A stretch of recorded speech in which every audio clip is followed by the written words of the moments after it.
사도행전 10장 34절로 43절, 제가 한 절, 여러분이 한 절 함께 교독합니다. 베드로가 입을 열어 말하되 내가 참으로 하나님은 사람의 외모를 보지 아니하시고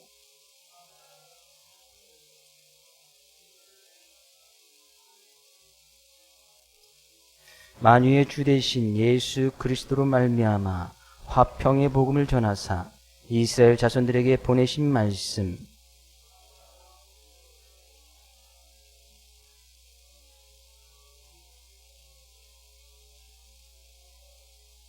하나님이 나사렛 예수에게 성령과 능력을 기름 붓듯 하셨음에 그가 두루 다니시며 선한 일을 행하시고 마귀에게 눌린 모든 사람을 고치셨으니 이는 하나님이 함께 하셨음이라.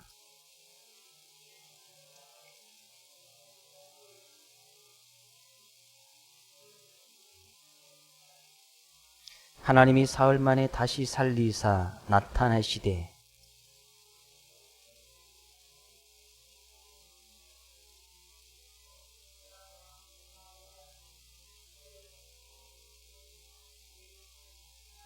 우리에게 명하사 백성에게 전도하세 하되 하나님이 살아있는 자와 죽은 자의 재판장으로 정하신 자가 곧 이 사람인 것을 증언하게 하셨고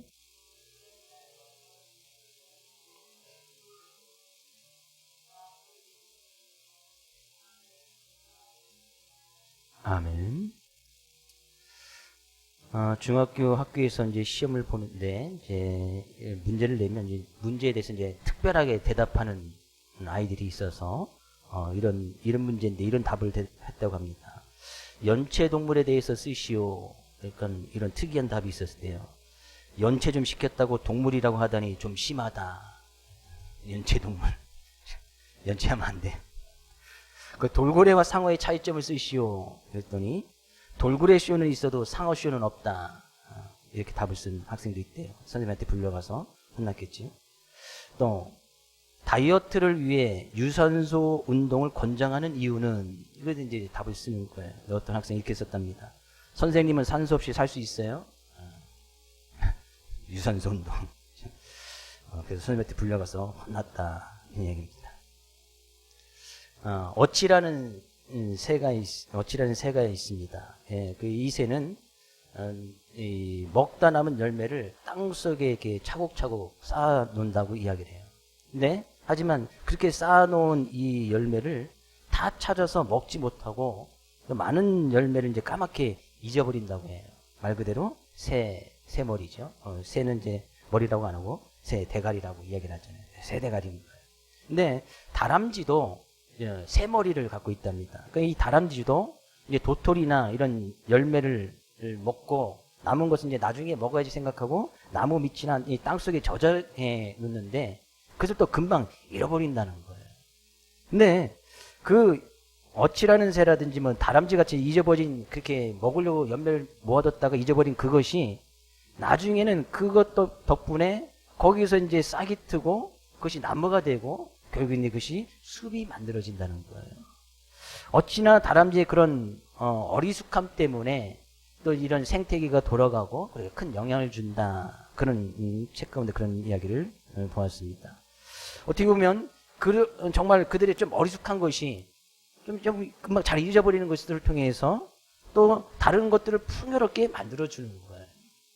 어떻게 보면 우리의 신앙생활 가운데서도 조금 이제 어리숙하게 믿음을 이제 거지곱대로 정말 저 사람 어리숙하다. 정말 어떻게 보면 지혜롭지 못하다 하면서 그냥 무식할 정도로 믿음을 지켜나가는 그런 모습. 결국에 그런 모습을 통해서 다른 사람들 더욱더 윤택하고 풍요롭게 만져들 수도 있겠다는 생각이 듭니다. 우리 시간 하나님 앞에 나가는 이 귀한 시간이 우리의 그런 하나님 앞에 나가는 그런 시간을 통해서 다른 사람들 더욱더 풍요롭게 하고 더 아름답게 만들어갈 수 있는 우리의 믿음이 주님 앞에 보여지는 귀한 시간 될 수 있기를 주의 이름으로 축복을 드립니다. 오늘 본 말씀 가운데 가서 보면 베드로가 드디어 고넬료 가정에 가서 그들에게 이제 말씀을 증거하는 장면입니다. 그 말씀의 요약본인데 우리가 한 이 2주 정도 좀 살펴보려고 합니다. 오늘 본 말씀에 가서 보면 베드로가 고넬료 가정에서 이야기하면서 36절 이렇게 이야기하네요. 만유의 주 대신 예수 그리스도로 말미암아 화평의 복음을 전하사. 베드로가 그들에게 화평의 복음, 예수님께서 전해주던 말씀이 화평의 복음이라고 이야기를 해요. 그 베드로는 그 말씀을 깨닫고 지금 고넬료 가정에 이 화평의 복음을 전하고 있는 거예요.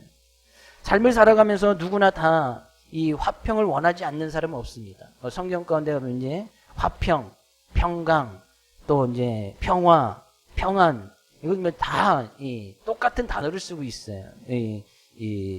우리가 구약성인데 샬롬이다 이렇게 이야기를 하고 신약성에서는 에이네레 하는데 한국어로 이제 변환할 때 거기에 약간 의미 이상에 따라서 그냥 어느 때는 평강 쓰기도 하고 평안 쓰기도 하고 화평을 쓰기도 합니다. 근데 개인이든 어떤 단체든지 간에 모든 사람들은 다 이 평안한 삶, 화평한 삶을 살아가기를 늘 소망하면서 살아간다는 얘기죠. 찬송가 412장 4절 가서 보면 이런 가사가 있어요. 우리 4절 앞부분만 같이 한번 불러볼까요?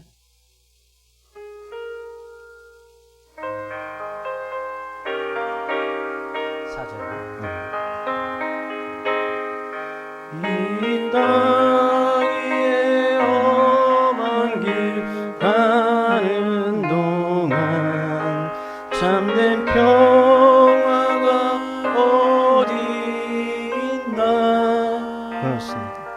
이 땅이 험한 길 가는 동안 참된 평화가 어디 있나. 세상에 평안이 없어요.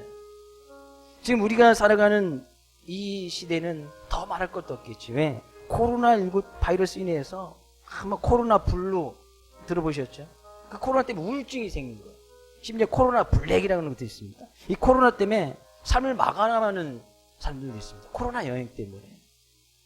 나라와 나라가 부족 간에 서로 이 전쟁이 끊이지 않고 세상에서 살아가는 참 안 좋은 소리들이 또 많이 들리기도 하고 또 이 나라 이제 지금 선거 열풍이 또 막 불게 되어지는데 정치지들의 또 이슈들이 서로 논쟁하고 싸우고 그런 모습들, 그 때문에 또 부연되는 그런 모습들.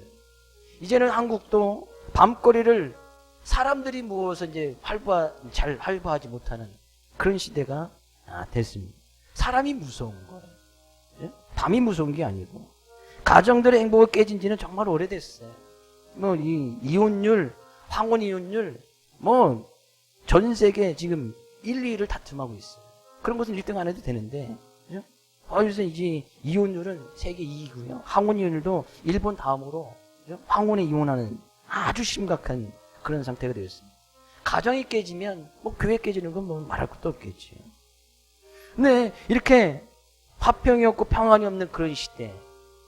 근데 이 4절, 우리가 다시 한번, 4절만 끝까지 다시 한번 불러보기 원하는데, 이 가사에 답이 있어요. 다시 한번 불러볼까요? 처음부터.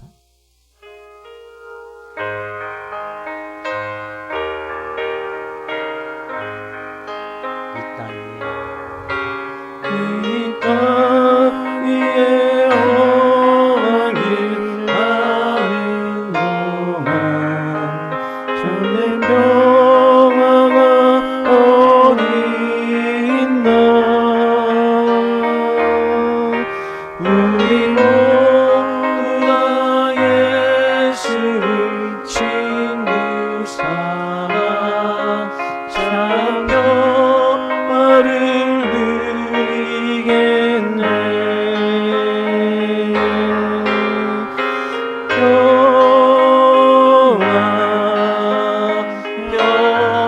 평화로운 하늘 위에서 내려오네.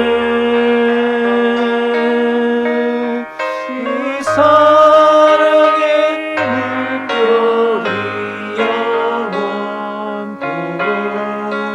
내 영혼을 덮으소서. 그렇습니다. 이 찬송가를 지은 작사자 코넬이라는 사람인데, 이 찬송가의 가사, 이 사람의 개인적인 견해는 아니에요. 물론 그 사람이 개인적으로 썼지만 이 사람이 작사한 것을 보면 성경을 근거로 해서 이 가사를 쓴 것을 보게 되었죠. 4절에 가서 보지요. 이 세상을 살아가는 동안 참된 평화가 어디 있나? 그죠? 모든 사람 다 그 평안을 누리기를 원하고 화평의 삶을 살아가기를 원하지만 참된 평화가 어디 있나? 그죠? 다음 것은 우리 모두 다 예수를 친구 삼아 참 평화를 누리겠네. 참 평화를 누릴 수 있는 것은 예수님 때문에 예수 그리스도로 말미암아 참 평화의 삶을 살아갈 수 있다는 거예요.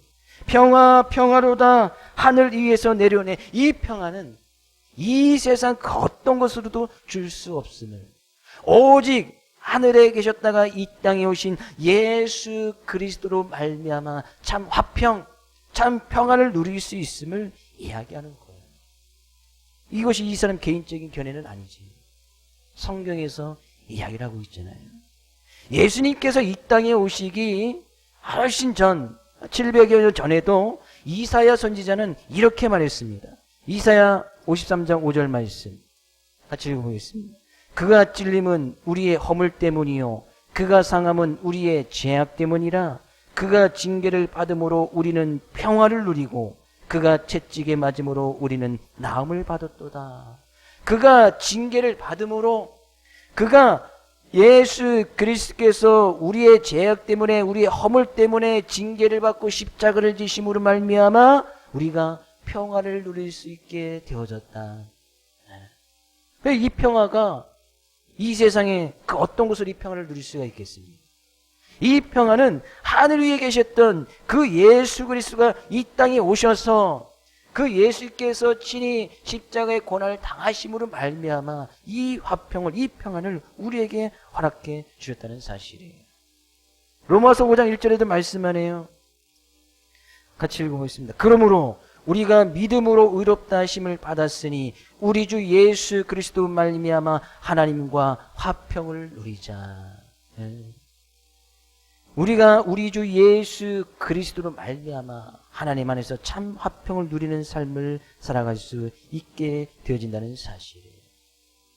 이 세상의 참 평화는 예수 그리스도께서 하나님께서 예수 그리스도를 통해서만 참 화평과 참 평화를 누릴 수 있도록 허락해 주셨단 말이에요. 그래서 베드로는 그것을 너무나 잘 깨닫고 있었어요. 그래서 지금 시대나 고넬료가 살고 있던 그 시대나 세상에 평화가 없기는 마찬가지예요. 여전히 그는 군인의 신분으로서 아주 이제 올바른 생활, 규칙적인 생활을 하고 있었지만 그에게 가장 필요했던 것은 삶의 참 평안이었어요. 그래서 베드로가 처음부터 이야기하는 거예요. 이 화평의 복음. 이 화평의 복음에 대해서 지금 설명하고 있고 이야기를 하고 있는 거예요. 근데 이 화평은 우리와 하나님과의 사이에 이 평화가 없게 만들었던 것은 하나님과 우리 사이에 장벽이 생겼기 때문이거든요.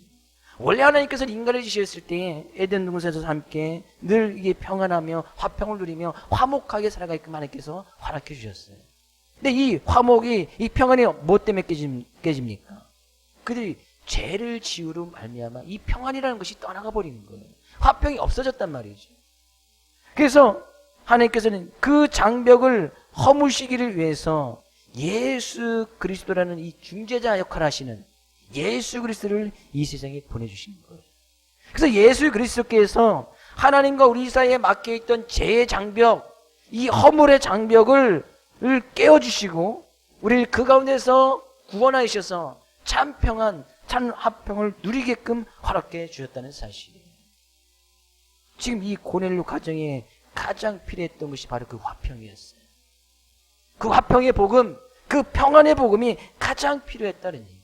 그래서 베드로가 지금 이 화평이라는 것은 하늘에서부터 오는 것인데 이 가정에 그 평안이 있기를, 화평이 있기를 또 기도하면서 그들에게 복음을 증거합니다. 예수님께서도 친히 자기 자신에 대해서 이야기하기를 내가 평안을 너희에게 주노라. 내가 너희에게 주는 것은 세상이 주는 것과 같이 아니하니라. 너희는 마음에 근심하지도 말라. 두려워하지도 말라.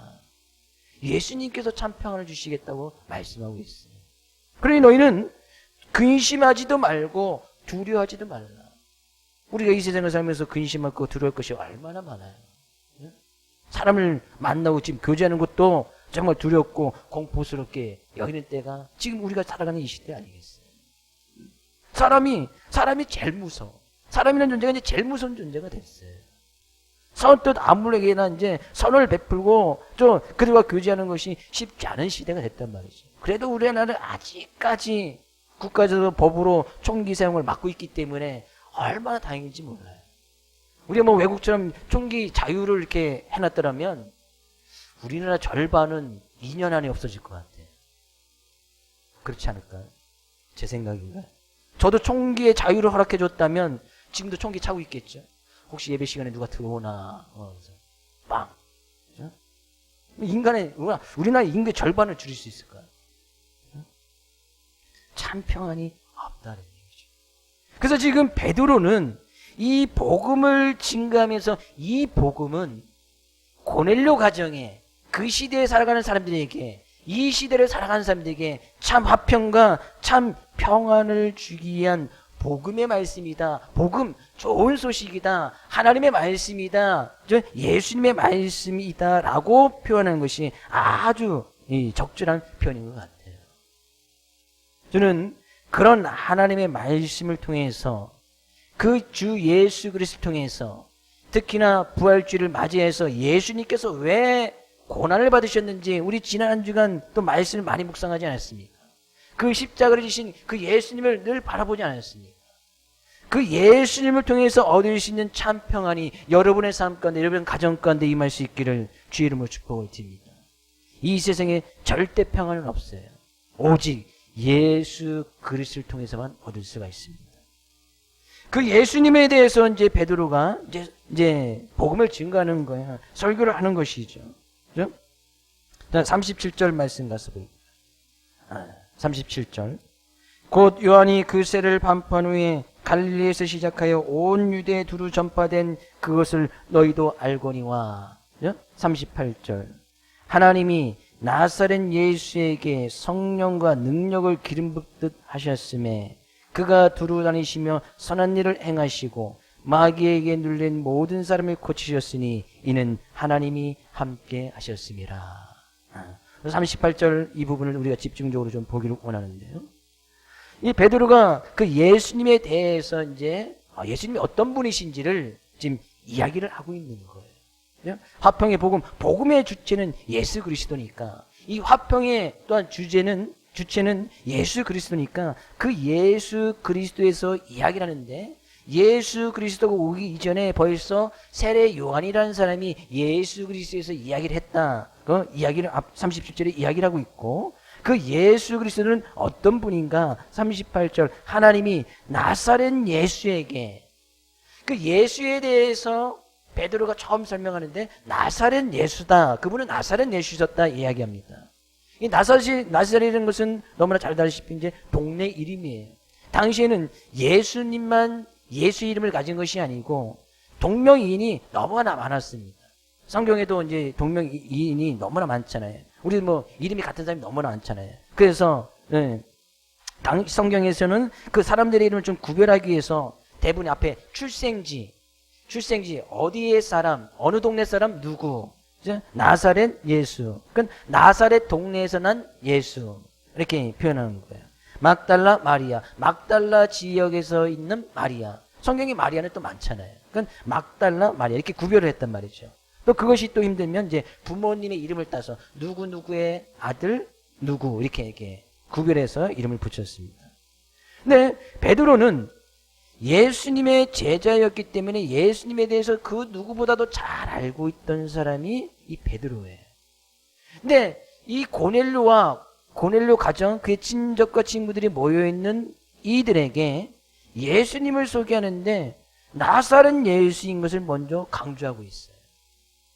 그분이 예수님을 하나님의 아들 성자 하나님 하나님은 곧 그분이 예수라고 소개하지 않습니다. 처음엔 그렇게 소개하지 않아요. 나사렛 예수. 나사렛 예수라는 것은 나사렛 동네에서 태어난 목수의 아들로 태어난 그 예수. 그렇죠? 너희도 소문을 잘 듣고 알다시피 그분은 목수의 아들 나사렛에서 태어난 그 예수다라고 이야기하면서 예수님의 인간적인 모습, 그분은 육체의 모습을 가지고 오신 정말 인간적인 모습을 가지고 이 세상에 오신 분이다라고 이야기하는 거예요. 우리가 잘 알다시피 예수님은 그래서 육체의 모습을 갖고 있었기 때문에 때로는 주무셔야 됐고, 때로는 먹으셔야 됐고, 때로는 울기도 하셨고, 때로는 웃기도 하시며 눈물로 흘리신 우리와 같은 성정을 가진 인간의 모습이었음을 이야기를 합니다. 그분은 분명히 이 땅에 오신 임마누엘 하나님이시지만 육체의 모습, 특히나 이제 하나님께 택함을 받은 나사렛이라는 동네의 목수의 아들로 태어난 지극히 인간적인 모습을 갖다 지금 딱 설명을 하고 있는 거예요. 왜 고넬료에게 그런 인간적인 모습의 예수님 먼저 이야기하고 있느냐? 그죠? 지금 이들에게는 하나님을 믿고 있었지만 참된 복음을 한 번도 들어본 적이 없어요. 예수가 어떤 분이신지 뭐 소문을 통해서 뭐 들었을지 모르지언정 참된 복음의 말씀을 들어본 적이 없어요. 근데 그들에게 처음부터 이제 하나님 어떤 신적인 존재로서만 이야기를 한다면 이들이 그 신적인 존재를 닮아가고 따라가는 것이 쉬운 일이 아니잖아요. 근데 그런 모습 속에서 먼저 이들에게 인간적인 모습, 예수님이 이렇게 사셨어. 그래서 육체적으로 당할 수 있는 모든 것을 다 당하신 거예요. 예수님도 육체의 모습을 가지고 있었으니까. 그러면 같은 성정을 가지고 있는 예수님을 따라가는 사람들, 우리는 그런 사람들 이제 그리스도인 제자라고 이야기하잖아요. 예수님께서 육체의 모습으로 행하셨던 모습을 예수님도 인간이셨기 때문에 우리도 예수님께서 하신 모습을 따라갈 수 있겠다. 예수님께서 보여주신 모습을 우리가 닮아갈 수 있겠다.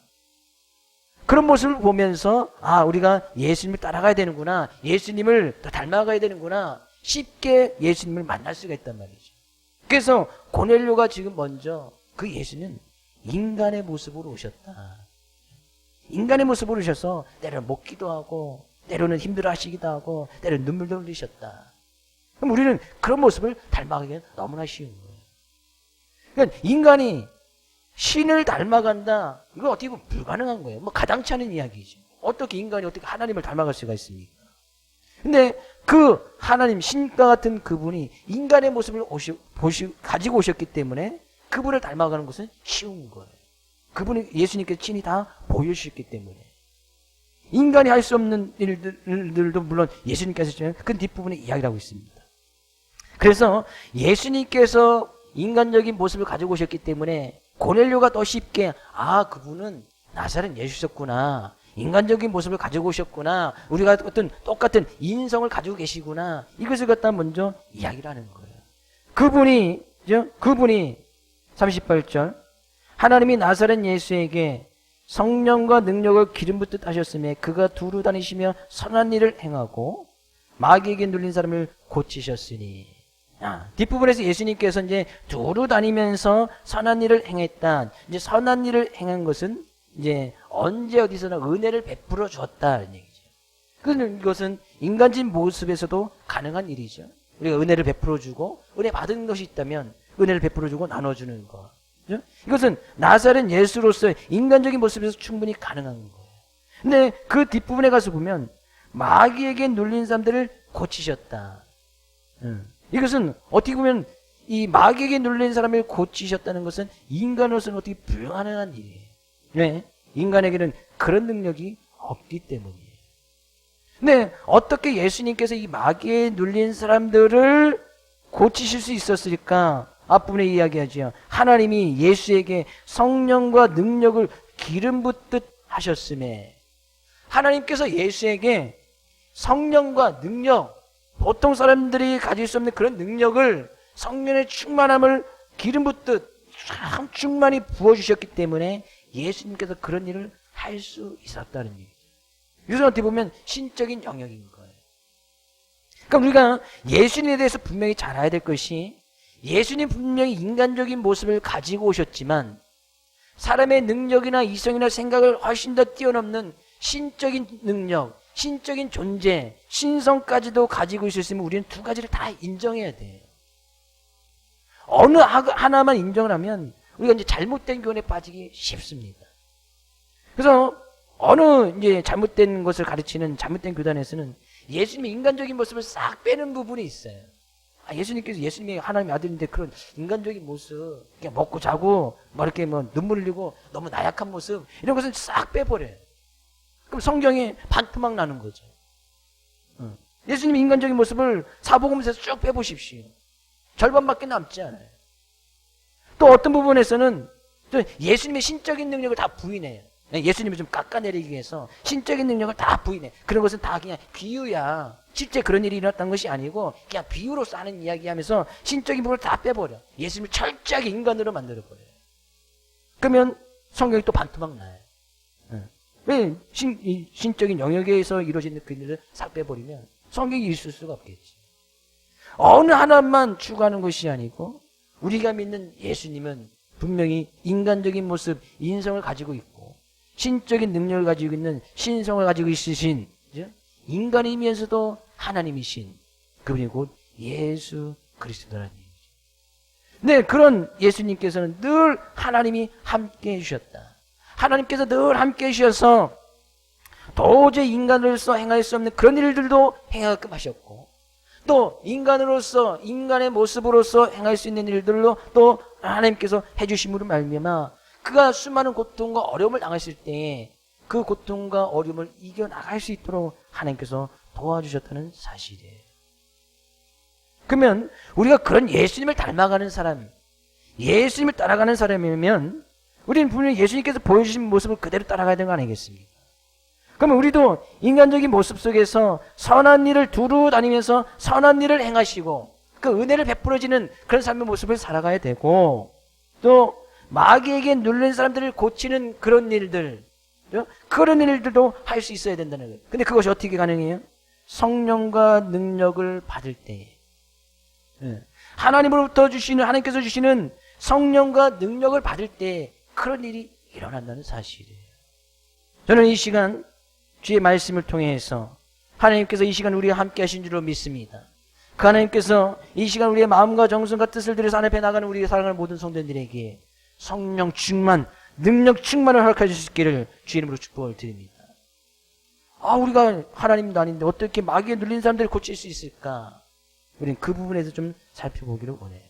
마귀에 눌린 사람들을 우리가 어떻게 고칠 수 있을까? 마귀에 눌렸다는 것은 이런 의미가 있습니다.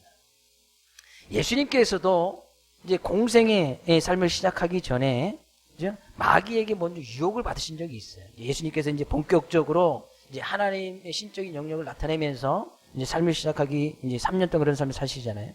그때 마귀 와서 예수님께서 40일을 금식하고 이제 하나님께 기도하고 나갈 때 40일 끝났을 때 마귀 와서 유혹을 권합니다. 세 가지를 유혹하죠. 마태복음 4장에서는 예수님께서 배고파하고 있으니까 마귀가 와서 이야기하는 거예요. 야, 하나님의 아들이라면은 이 돌을 가지고 떡덩이를 만들어서 먹어라. 예수님께서 그런 말의 능력이 있어요, 없어요? 충분히 있으셨잖아요. 그럼 돌을 가지고 떡덩이를 만들어라. 이것은 어떤 물질에 대한 유혹인 거예요. 떡 만들 수 있잖아요. 두 번째 유혹은 그런 거예요. 또 이 마귀가 예수님을 유혹하면서 네가 정말 하나님의 아들이면 높은 성전 꼭대기에 올라가서 하나님의 아들이가 뛰어내려라. 그죠? 그러면 네가 땅에 떨어지기 전에 천사들이 와서 받아주시겠냐? 네가 하나님의 아들이면 뭐 천사들이 와서 지켜주지 않겠냐? 그럼 높은 데 올라가서 뛰어내도록 하는 거예요. 이것은 어떻게 보면 높은 곳에 올라갔다는 것은 어떤 명예의 욕을 이야기하는 거예요. 네가 높은 곳에 올라가서 보면은 사람들이 와 거기서 뛰어내리면 와 저 사람 죽지 않았다. 저 사람 정말 능력 있는 사람이다. 사람들이 우러러 악마하고 막 칭송해 줄 것이 아니냐. 어떤 명예의 유혹을 이야기하는 거예요. 세 번째 유혹은 이 천하 모든 만국을 다 보여주면서 다 내게 엎드려 경배하면 내가 이 모든 것을 주겠다. 마귀가 줄 수 있는 것도 아니지만 그 모든 권력을 다 주겠다는 거예요. 어떤 힘, 권력에 대한 유혹인 거예요. 그런 힘이 생기면 얼마나 좋겠습니까? 세계 모든 권세 잡은 사람들이, 힘 있는 사람들이 자기 앞에 와서 다 머리를 숙이고 조아리는 거예요. 그런 권력이 있으면 얼마나 좋겠어요. 그럼 권력에 대한 유혹인 거예요. 그 세 가지 유혹을 합니다. 근데 이 사단의 전략은 그때나 지금이나 변함이 없어요. 항상 우리를 유혹하는 것이 물질에 대한 유혹, 명예에 대한 유혹, 권력, 힘에 대한 유혹. 이것을 가지고 이 전술만 좀 바뀔 뿐이지 이 전략은 변함이 없어요. 그래서 계속 거기에서 유혹하고 자기 자신이 물질이 많고 명예 있고 권력이 있어서 자기 자신이 마치 하나님 된 것처럼 자기 자신을 숭배하게끔 만드는 것이 사단이 계속해서 하는 일이거든요.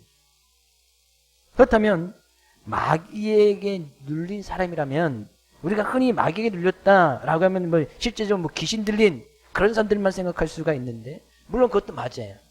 귀신 들려서 귀신 쫓아내면 예수님께서 귀신을 쫓아내고 고치신 장면도 분명히 있거든요. 네, 물론 그것도 맞지만 마귀에게 눌린 사람이라는 것은 바로 이런 물질의 유혹, 여기서 벗어나지 못하는 거예요. 마귀가, 사단이 계속해서 이 물질 때문에 참다운 하나님을 보지 못하게끔 하는 거예요. 그래서 예수님께서도 하나님과 재물을 겸하여 섬길 수 없다. 재물이 곧 하나님이 될 수 있거든요. 재물이 충분히 하나님 될 수 있습니다. 재물에 능력이 있어요, 없어요? 돈에 능력이 있습니까, 없습니까? 능력 있지요? 뭐 돈만 주면 사람도 죽여주는 시대인데. 뭐 필리핀이나 이런 데 가서 우리나라 한 300만 원만 주면 사람 청부살인 합니다. 실제적으로 그런 일이 많이 일어나요. 한 300만 원 주면 그냥 자기 가서 사람 죽여주는 거예요. 그런 돈의 능력 아니겠어요? 사람들을 막 자기 마음대로 부릴 수 있다는 거. 돈의 능력이죠.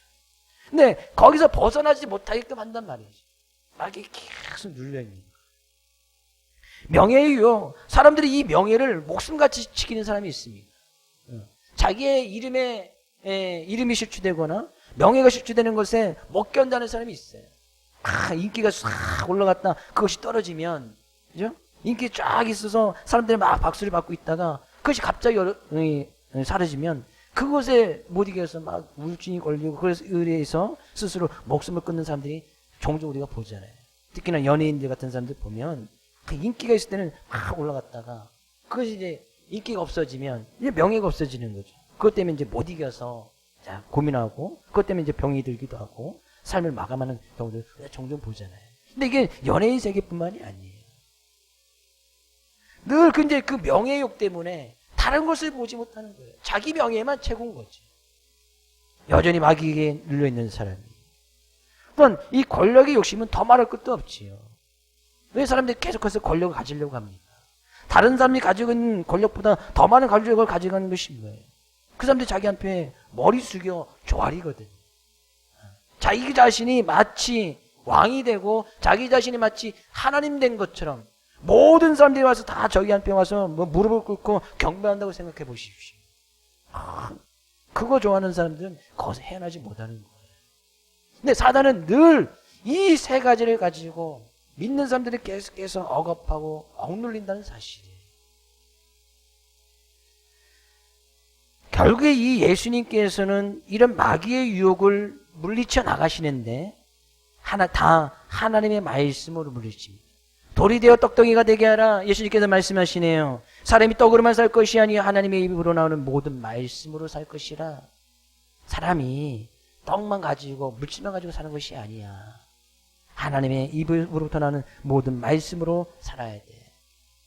높은 성전에 올라가서 이야기할 때 예수님께서 말씀하시네요. 주 너의 하나님을 시험하지 말라. 모든 것을 다 경배하면 그 권력을 주겠다 했던 그 사단의 유혹에 예수님께서는 사탄아 물러가라 기록되었으되 주 너의 하나님께 경배하고 다만 그를 섬기라. 다 신명기에 있는 말씀을 예수님께서 인용해서 그 말씀을 가지고 사단의 유혹을 물리쳤다는 얘기죠. 자, 그럼 우리가 마귀에게 눌린 사람을 고치셨으니 예수님을 따라가는 예수님 닮아가는 우리의 삶 가운데서도 그럼 마귀에게 눌린 사람들을 고칠 수 있는, 예수님을 닮아가는 사람이라면 그 예수님의 행하신 모습을 그대로 행할 수 있어야지. 마귀에게 눌린 사람, 예수님께서 무엇으로 물리쳤습니까? 하나님의 말씀으로 물리쳤습니다. 여전히 물질의 유혹, 명예의 유혹, 권력의 유혹에 빠진 사람들을 하나님의 말씀으로 물리쳤다는 것은 하나님의 말씀 믿고 나가는 우리들 또한 그런 사단의 유혹을, 사단이 계속해서 눌려서 우리를 억누르는 그런 유혹들을 말씀으로 물리칠 수 있다는 사실이에요. 믿으십니까? 그럼 그런 사람들을 고칠 수 있다는 것은 하나님의 말씀으로, 하나님의 말씀의 가르침으로, 하나님의 말씀을 알게 함으로 그들 또한 하나님의 말씀으로 고칠 수 있다는 얘기예요. 사람들이 왜 물질의 유혹, 명예의 유혹, 권력에 빠져서 거기서 헤어나지 못하니? 지금 마귀에게 눌려있기 때문이에요.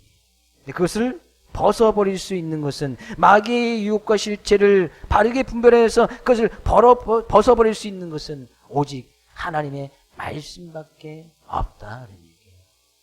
그렇다면 하나님께서 예수에게 성령과 능력을 기름 붓게 하셨다는 것은 그에게 말씀 충만을, 말씀으로 가득 찰 수 있게끔 허락해 주셨다는 거예요. 그래서 어떻게 보면 성령 충만, 능력 충만에 같은 말은 말씀 충만이라고 할 수도 있습니다. 저는 하나님의 말씀이 더욱더 흥왕해져서 말씀 충만이지요. 올 한해 여러분의 삶 가운데서 하나님의 말씀이 더욱더 흥왕해지고 말씀이 충만해질 수 있기를 주의 이름으로 축복을 드립니다. 그 예수는 성경이 말씀하신 그대로 40절, 부활줄이니까 여기까지만 좀 살펴보겠습니다. 40절, 하나님이 사흘 만에 다시 살리사, 39절이요? 39절 40절. 우리는 유대인의 땅과 예루살렘에서 그가 행하신 모든 일의 증인이라. 그를 그들이 나무에 달아 죽였으나 하나님이 사흘 만에 다시 살리사 나타내시되. 복음의 말씀, 예수 그리스도가 어떤 분인지 이야기할 때는 꼭 이 부분이 들어갑니다. 복음의 핵심이거든요. 그분이 예수님께서 이 못 박여 달아 죽였다, 유대인들이 죽였다, 죄 없으신 그분을 십자가에 못 박혀 죽였다, 죽였다는 이야기죠. 고난주간 그 예수님께서 그 고난을 당하면서 다 십자가에 못 박혀 죽으신 거예요.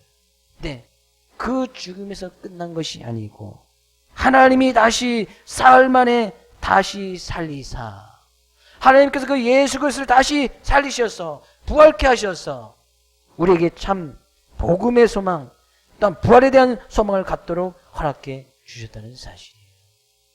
그 예수님은 죽었다가 사흘 만에 다시 살아나신 분. 우리는 신앙의 고백을 통해서 늘 고백하고 예수님을 믿을 때에 우리는 이것이 빠지면 복음의 핵심은 없어지는 거예요. 그래서요, 베드로가 설교하는 장면, 또 뒤에 많은 이제 이 사도들, 특히 바오사들이 복음을 증거할 때 그 복음의 중심 내용을 보면 예수님은 이런 분이셨고 그 예수님은 우리의 죄를 위해서 십자가에 주셨고 다시 부활하신 분이야. 그분은 다시 이 세상에 재림하여 오실 거야. 이것이 복음이에요. 근데 그 복음을 받아들이면, 그 복음이 믿어지게 되어지면 우리도 예수님을 닮아가는 삶의 모습으로서 두루 다니면서 다른 사람들에게 선을 행하는 은혜를 베풀어주는 삶을 살아갈 수가 있고, 마귀에게 눌린 사람들을 고칠 수 있는 그런 능력 있는 삶을 살아갈 수 있더라 그런 얘기죠. 왜 이 시간 주님께서 부활하신 그 주님께서 우리와 함께 해주십니까? 이는 하나님이 함께 하셨습니다. 왜 하나님께서 늘 예수 그리스도의 삶에 함께 하시고 동행해 주셨습니까? 그런 능력 있는 삶을 살아가게 하신 거 아니겠어요? 왜 죽으셨던 그 예수 그리스도를 다시 사흘 만에 살려주신 이유가 뭡니까? 그 예수 그리스도를 믿는 우리에게도 다시 살아날 수 있는 소망을 주기 위함이 아니겠어요? 어느 사람들은 죽으면 모든 것이 다 끝나버리는 그런 사람들이 있습니다. 죽으면 그냥 다 끝나. 그게 아무것도 가는 사람. 그 사람이 거기서 마지막인 거예요. 근데 어떤 사람들에게는 이 죽음이라는 것이 새로운 생명이 새롭게 시작되는 그 관문과 같은, 인문과 같은 것으로서 죽음이 시작되어집니다. 믿는 우리에게는 죽음이라는 것이 영생으로 들어가는 초입, 초문과 같다는 얘기죠. 그래서 영생의 삶을 살아가는 거예요. 결국엔 어떤 사람은 죽음이라는 것이 모든 것이 끝나는 것이 끝이라면, 믿는 우리에게는 죽음이라는 것은 영원한 시작을 뜻한다는 얘기죠. 예수님께서 그 모습을 보여주신 거예요. 죽으셨지만 다시 살아나시사. 예수님께서 말씀하시죠. 나는 부활이요 생명이니 나를 믿는 자는 죽어도 살겠고 무릇 살아서 나를 믿는 자는 영원히 죽지 아니하리니. 이것을 내가 믿느냐? 믿으신 분 하면. 그럼 우리는 그 예수 그리스도 통해서, 그 예수 그리스도는 이 세상에 왜 오신 거예요?